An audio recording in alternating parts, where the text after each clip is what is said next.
안녕하세요. 저는 오늘 비디오 클래시피케이션 태스크를 중심으로 발표를 진행해 보려고 합니다.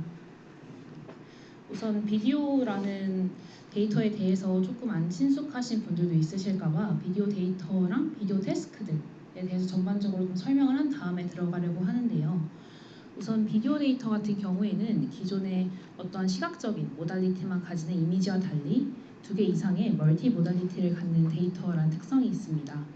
그래서 이제 그 비주얼이 될 수도 있고 혹은 오디오가 될 수도 있고 아니면 어떤 텍스트 대사가 될 수도 있고요. 그래서 이제 기존과는 무엇이 다르냐 하면 기존 컨볼루션 넷 같은 거 생각해 보시면 그냥 위스에다가 하이트에다가 채널을 해가지고 그렇게 구성이 되는데 그런 공간적인 정보뿐만 아니라 어떤 시간축이 추가가 되어서 시간적 정보에 대한 좀 다이나믹한 정보에 대한 포착이 필요하다는 점이 특징입니다. 그래서 비디오 태스크는 사실 굉장히 다루기 조금 코스트상으로 어려움이 크기 때문에 그래서 여러 가지 어떠한 어려움들이 있는지 조금 살펴보려고 하는데요. 일단 첫 번째로 비디오 같은 경우에는 용량 문제가 있고요. 저장하는 데 있어서 그 다음에 그것을 처리하는 데에도 굉장한 코스트가 소요가 됩니다. 그래서 이거를 또 압축을 시켜야 하고 그 다음에 매번 사실 비디오가 여러 장의 이미지, 여러 장의 프레임으로 구성이 되는 건데 그 각각의 프레임마다 또 인프런스를 해줘야 돼서 그런 코스트들도 개별적으로 들고요. 이러한 코스트 측면에서 어려움이 있고 또 두 번째로는 데이터셋들이 사실 그런 스탠다드한 벤치마크들을 만들기가 많이 어렵습니다. 왜냐하면 일단 첫 번째로 라벨링 코스트가 굉장히 크고요. 왜냐하면 비디오가 그 이미지 같은 경우에는 그냥 클래시피케이션 라벨링 생각해보면 그냥 딱 1초 보고서 바로 어떠한 객체인지 알 수 있는 반면 비디오 같은 경우에는 그 재생 시간만큼을 다 봐야지 그걸 라벨링 매길 수 있기 때문에 그런 측면에서 코스트가 높고 또 그다음에 이제 뭐 스토리지 이런 문제들로 인해서 굉장히 큰 용량의 어떤 벤치마크 셋을 만들기도 어려운 문제가 있고 또 비디오 같은 경우에는 이미지랑은 조금 다르게 저작권 문제가 조금 민감하기 때문에 이러한 측면들에서 그런 벤치마크들을 만들기가 좀 어려움이 있습니다. 그래서 오른쪽 그래프 같은 경우에는 2019년에 나온 페이퍼에서 이제 현재 연구단에서 활용할 수 있는 비디오 데이터셋들을 조금 정리해 놓은 건데 여기 빨간 색깔 점이 지금 현재 웹상에서 있는 데이터의 수라고 하면은 지금 연구단에서 활용되고 있는 벤치마크의 최대는 저 파란 색깔 점의 유튜브 8밀리언 정도 크기라고 하는데 사실 저것도 2019년이고 지금 얘기를 들어보면 한 동영상이 삭제되고 이런 것들도 많아서 한 절반 정도밖에 남지 않았다고 해요. 그 다음에 이제 앞서 말씀드렸듯 시간 차원이 추가가 되어서 이제 이런 것들을 고려해서 모델링을 해줘야 하고 또 비디오 같은 경우에는 카메라 움직임에 대한 고려도 필요하기 때문에 이런 모델링 측면에서 조금 복잡한 측면이 있고요. 또 하나의 좀 비디오 내에서도 근데 그게 쇼트 비디오가 아니라 좀 롱 컨텍스트를 가질 경우에는 한 비디오 내에 다양한 주제를 내포하고 있을 뿐만 아니라 뭐 예를 들어서 어떤 콘텐츠 같은 경우에는 그런 서사적인 내부 구조도 담고 있기 때문에 이러한 점들을 고려해 주어야 하고 또 비디오마다 어떤 다 템포럴 레졸루션이 조금씩 다르기 때문에 어떠한 것을 기준으로 또 해줘야 하는지 등등에 대한 어려움이 있습니다. 그래서 지금까지 있던 비디오 관련된 연구들은 주로 구글이나 메타, 전 페이스북이죠. 이런 곳들의 빅테크 기업들에 의해서 조금 주도가 되어 온 경향이 있고요. 지금도 사실 구글은 유튜브를 가지고 있고 메타, 페이스북, 인스타그램 얘네들은 이제 인스타그램을 가지고 있기 때문에 얘네들만 비디오 연구를 조금 하고 있는데 사실 얘네들조차도 비디오 연구를 조금 버거워하는 상황이라고 합니다. 그래서 대표적인 비디오 태스크들은 뭐 여러 가지가 있는데 간단하게씩만 말씀을 드리면 비디오 클래시피케이션 같은 경우에는 한 비디오를 보고서 이 비디오가 어떠한 액션을 하고 있는지를 조금 포착하는 태스크이고요.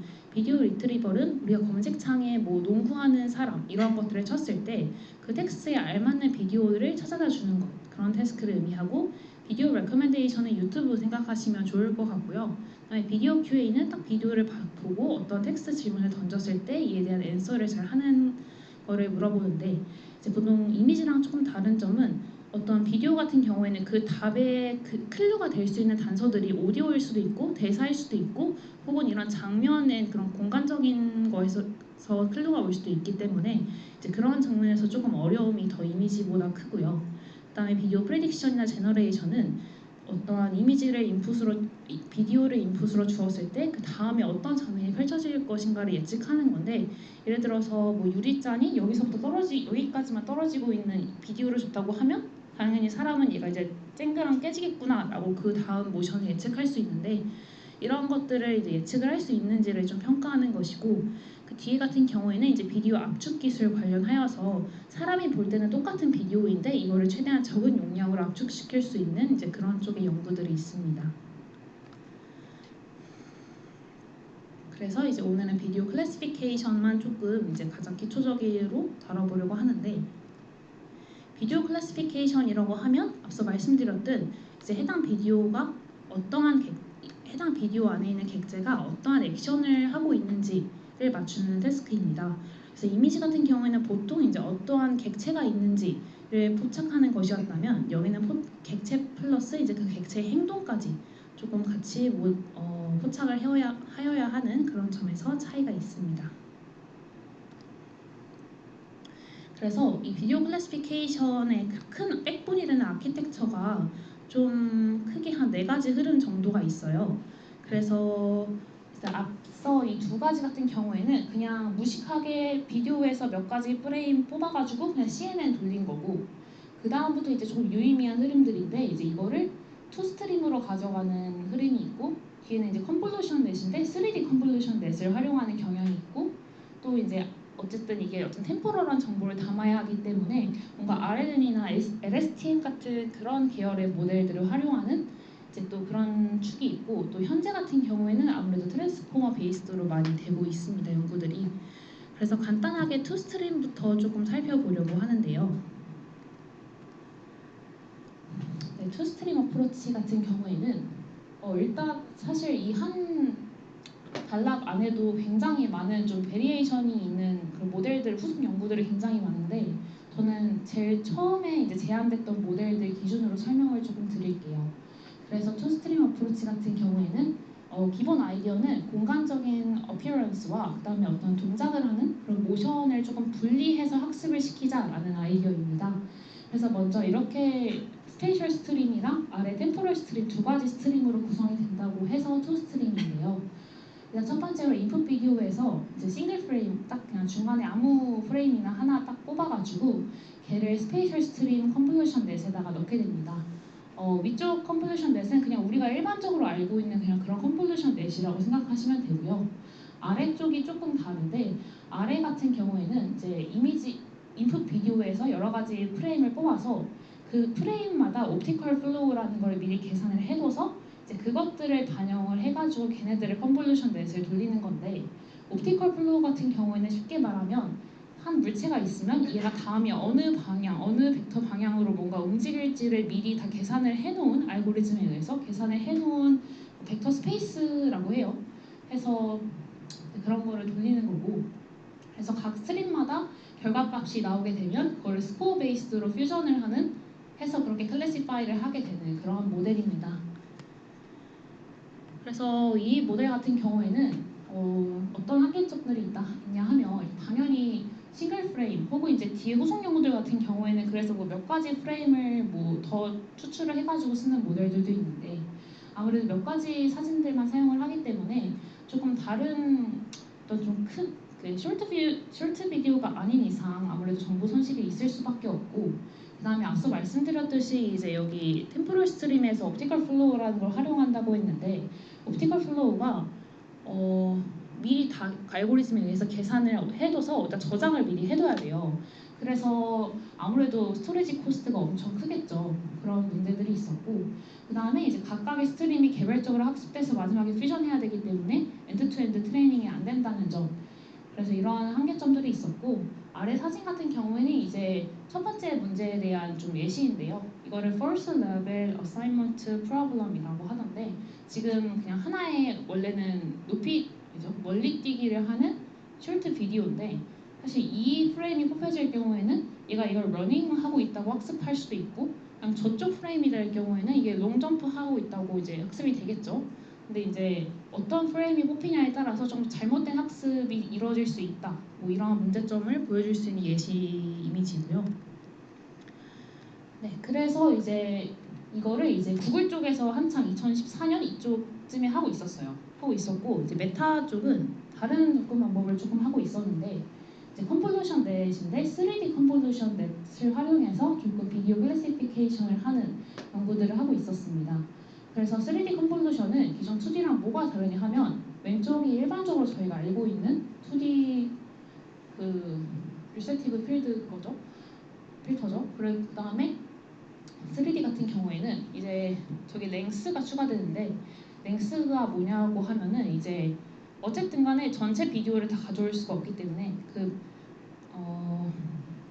저희가 2D에서 이렇게 슬라이드 준 것만큼 이동하면서 이렇게 피처를 뽑잖아요. 2D에서 그것처럼 얘도 랭스라고 해서 어떠한 주기에 그 타임 프레임만큼의 를 포착을 해서 그걸 가져올 거냐 이 말인데 한마디로 랭스가 오면은 그 5초마다 이렇게 옮겨 다니면서 그러니까 5초씩을 하나로 묶어가지고 학습을 시키겠다 뭐 그런 말이에요. 그래가지고 이렇게 되면 나중에 하여튼 계산이 그러면 곱하기가 3번, 4번 하게 되니까 이제 좀 복잡해지겠죠. 그래서 이렇게 컨볼루션 넷을 하는 방법이 이제 제안이 되었는데 그래서 사실 전체적인 구조는 우리가 막 옛날에 배우는 알렉스 넷이나 뭐 네즈넷이나 그냥 그런 일반적인 구조들인데 다만 안에 2D 컨볼루션 넷이 아니라 이제 3D 컨볼루션 넷이라는 것만 조금 차이가 있습니다. 그렇게 해서 이제 학습을 시켰다고 해요. 그래서 이렇게 하는 방법론이 있었고 그래서 이제 이렇게 하다가 이제 이쪽이 메인이 아니라서 빨리 넘어가고 있는데 네, 그래서 이제 나중에는 이제 앞서 말했던 투스트림하고 3D 컨볼루션 넷을 이렇게 해서 합치는 방법론도 제안이 됐었었고 그 다음에는 이제 슬로우 패스트라고 해가지고 이게 이쪽 계열에서는 조금 최신 2020년이라 최신인데 뭐 사실 공간적인 정보는 사실 다이나믹하게 막 이렇게 바뀌진 않을 테니까 조금 프레임 가져오는 레이트를 조금 느리게 해도 되겠죠. 그래서 한 10초마다 한 번씩만 프레임을 뽑아도 될 건데 이제 이런 동작이 일어나는 거는 1초마다 이렇게 막 잠깐 바뀌게 되니까 이런 것들은 조금 그 간격을 짧게 해서 프레임을 추출해야 될 거잖아요. 그래서 그런 템포럴한 측면의 스트림과 그다음에 그런 스페이셜한 스트림의 그런 가져오는 레이트를 다르게 해가지고 뭐 학습을 시켜서 마지막에 퓨전하는 이러한 모델도 있었었고 이제 근데 이런 거를 뭐 몇 초마다 한 번씩 할 거냐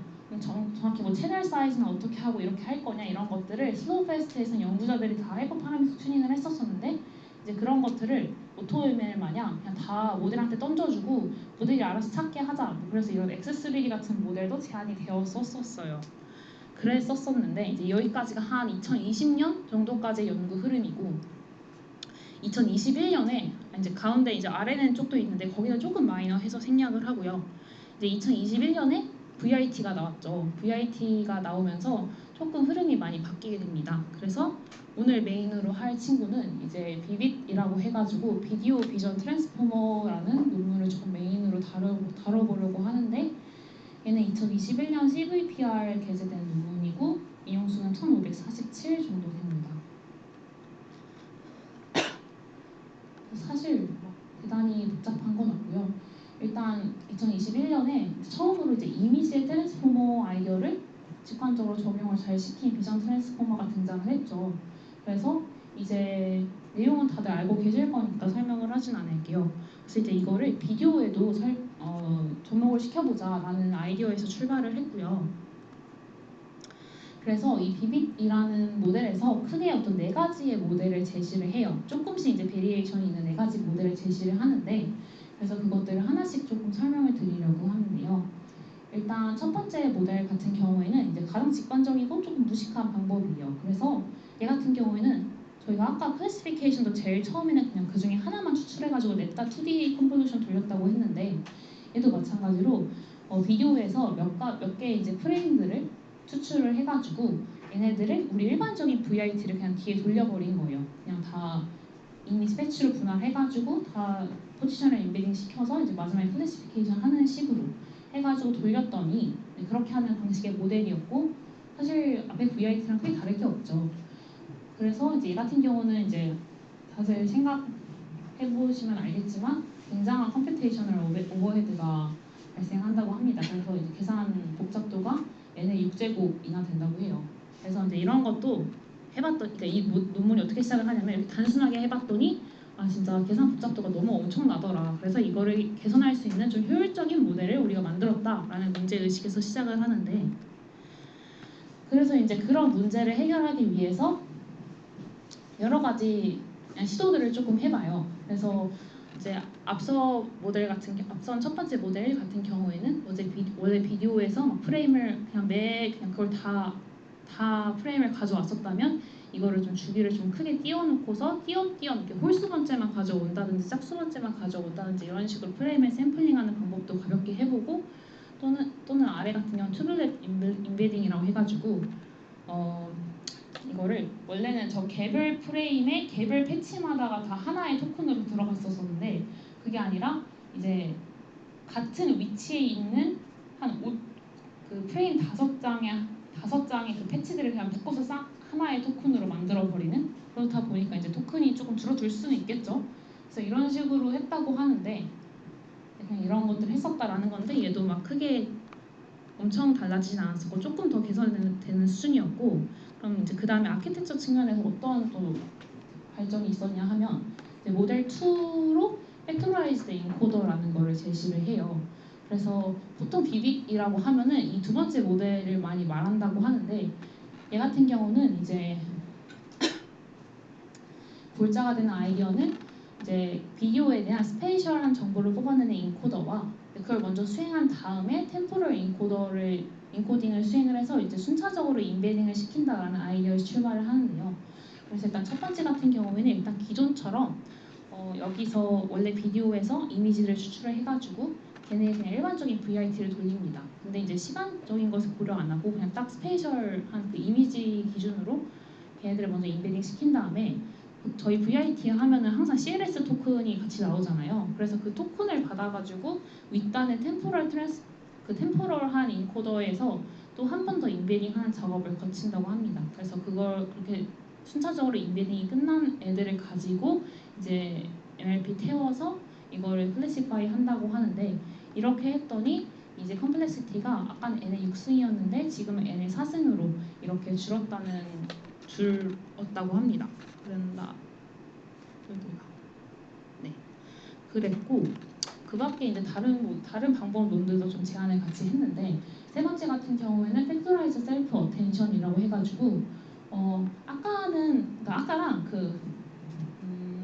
그러니까 기본이 되는 건 결국 템포럴하고 스페이셜을 나누자라는 건데, 아까는 일괄적으로 스페이셜 다 한 다음에 그 다음에 또 일괄적으로 모든 프레임에 대해서 템포럴 다 하는 방식이었다면, 여기 같은 경우에는 각 프레임별로 템포럴하고 스페이셜하고 템포럴, 그 다음 프레임으로 넘어가서 스페이셜하고 템포럴 이런 식으로 그냥 얘도 분리를 하는데 그냥 분리하는 그 방향이 조금 바뀌었다라고 생각하시면 될 것 같아요.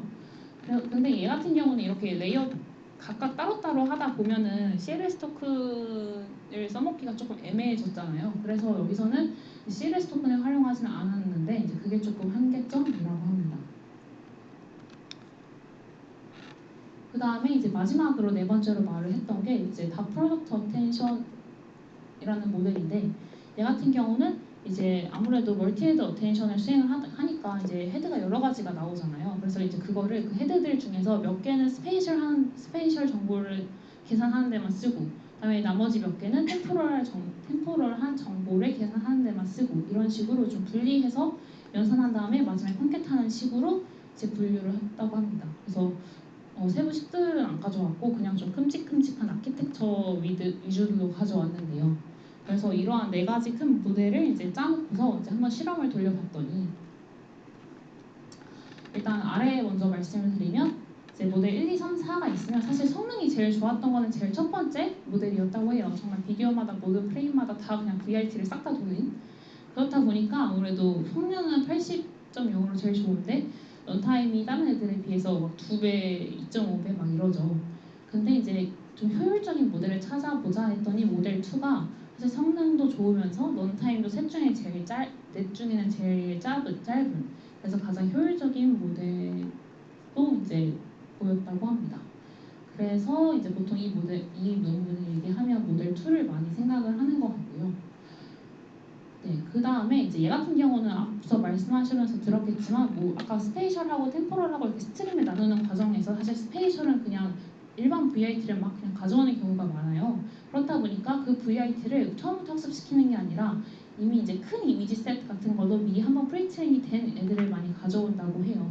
왜냐하면 다들 아시겠지만 트랜스포머는 이제 인덕티브 바이어스가 좀 작기 때문에 굉장히 큰 데이터셋에 조금 효과가 좋다라고 알고 있는데 비디오는 앞서 말씀드렸던 그렇게 large한 데이터셋들이 많지 않기 때문에 그래서 이제 그런 프리트레인된 VIT 모델을 활발하게 활용을 좀 한다고 합니다. 네, 그래서 그렇고요. 네, 그래서 한번 빠르게 비디오 테스트와 비디오 클래시피케이션 얘기들을 해봤습니다. 이상이고. 근데 이제 이건 여담인데 이거를 이제 제가 지금 뭐 강의 듣고 있는 교수님이 계신데 그분이 유튜브에서 일을 하시고 계세요. 그래서 막 왔다 갔다 하시면서 일을 하시는데 그래서 어쨌든 진짜 유튜브 이런 회사 단에서는 비디오를 어떻게 처리를 하고 있느냐 왜냐면 이거를 처리하기가 아무래도 좀 부담스러우니까 리얼타임으로 이제 그런 데는 어떻게 하냐라고 여쭤보니까 이제 그런 데는 보통 이제 그러니까 비디오 레커멘데이션이라고 하면은 보통 다 한번 어떤 특정 쿼리가 들어갔을 때 나올 만한 비디오들의 이런 것들을 미리 다 인프런스를 다 시켜놔서 어디다 캐싱을 해둔 다음에 이거를 아무래도 그냥 좀 간단한 알고리즘들로 그때그때 서빙이 되게끔 좀 이런 식으로 조금 구현을 한다고 해요. 그래서 사실 이렇게 활발하게 연구가 되고 있는 부분들이 지금 우리가 쓰고 있는 이런 서비스들에 적용이 되고 있다라고는 아직 조금은 좀 더 시간이 필요한 상황이고 네 그렇습니다. 그 다음에 최근에 이제 뭐 2024 CVPR에서 비디오 이쪽 이제 좀 논문들을 뭐가 나오나 찾아보면은 이제 뭐 프롬프트를 활용한 그런 논문들도 좀 나오고 있는 것 같고 그래서 하여튼 최신 동향은 그렇다고 합니다. 이상으로 발표 마치겠습니다. 감사합니다. 혹시 질문 있으신 분 계십니까?